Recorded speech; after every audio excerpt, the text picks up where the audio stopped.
বন্ধুসকল জয়জয়তে সকলোকে NBS 87 YouTube চেনেললৈ স্বাগতম জনাইছো। আজি বিহু কালি বিহু কেতিয়া ফুলিব নাহৰ অপেক্ষা কৰিব নালাগে, ইতিমধ্যে বিহু সমাগত আৰু দুই এদিনৰ পাছতে বিহু আৰম্ভ হ'ব। কপৌ ফুল ফুলিব, কুলি কেতেকীয়ে ইতিমধ্যে বিনালি আৰু সকলো ঠাইতে আমি দেখিছো যে বিহু আখৰা চলি আছে আৰু গতিকে এডভান্সকে সকলোকে হিয়া মুঠো বহাগৰ বিহু হিয়া ভৰা শুভেচ্ছা জনাইছো, মৰম জনাইছো আৰু সকলোৱে ভালে থাকক, সুস্থ থাকক। বিহুতে সকলো বিহু দিনকিটা সকলোৱে ভালে যাওক তাকে কামনা কৰিছো। মই আজি আহিলো খুৰা ঘৰত। ইতিমধ্যে আমি বহাগৰ 7 তাৰিখে আমাৰ প্ৰত্যেক বছৰে আমাৰ দুইটা নামঘৰতে ভাওনা অনুষ্ঠিত হয়। সেই নামঘৰতে ভাওনা আখৰা চলি আছে, তাৰ পৰাই আহিলো খুৰা ঘৰলৈ আৰু খুৰা ঘৰলৈ আহিলো। আজি খুৰা এজনে তাল বজাব আৰু ডাঙৰ খুৰাই মানে সৰু খুৰাই ঢোল বজাব আৰু লগতে আমাৰ গজেন বৰা দাদা আছে, তেখেতৰ ঢোলৰ বাদ্য আপোনালোকক বজাই দেখুৱাব আৰু বিহু লাগি থকা মনটোক আচলতে ৰ'ব নোৱাৰি ভিডিঅ'টো প্ৰস্তুত কৰিলো। আচলতে বিহু আখৰা আমাৰ ইয়াতো হৈ আছে, কিন্তু মই সময় দিব পৰা নাই দিনৰ ভাগত। গতিকে ভাবিলো মই যে ঢোলৰ চাপৰ কেইটামান আপোনালোকক দি আপোনালোককো মনোৰঞ্জন দিওঁ, লগতে মই নিজেও মনোৰঞ্জন লওঁ। গতিকে আহকচোন আমি ভিডিঅ'টো প্ৰস্তুত কৰো আৰু ভিডিঅ' চাপৰকেইটা মানে ঢোলৰ চাপৰকেইটা চাই কেনেকুৱা লাগিছে নিশ্চয় জনাব। আৰু কোনো মানে ঢোল শিকা নাই আনুষ্ঠানিকভাৱে, কিন্তু নিজে আচলতে প্ৰেক্টিচ কৰি এনেধৰণে তেওঁলোকে ইমানখিনিলৈকে পাইছেহি। গতিকে সকলোৱে আশীৰ্বাদ দিব যাতে আমাৰ খুৰাজনো আগবাঢ়ি যোৱাত সহায় হয় আৰু ইয়াতকৈ ভাল পাৰফৰ্মেঞ্চ আপোনালোকৰ আগত আগবঢ়াব পাৰে।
খুৰাৰ মানে চাপৰকেইটা চাই কেনেকুৱা লাগিলে নিশ্চয় কমেন্ট কৰি জনাব।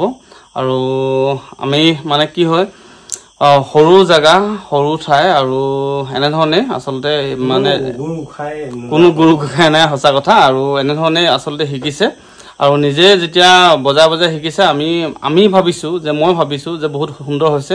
আৰু আপোনালোকে কমেন্ট কৰি জনাব নাপাহৰিব।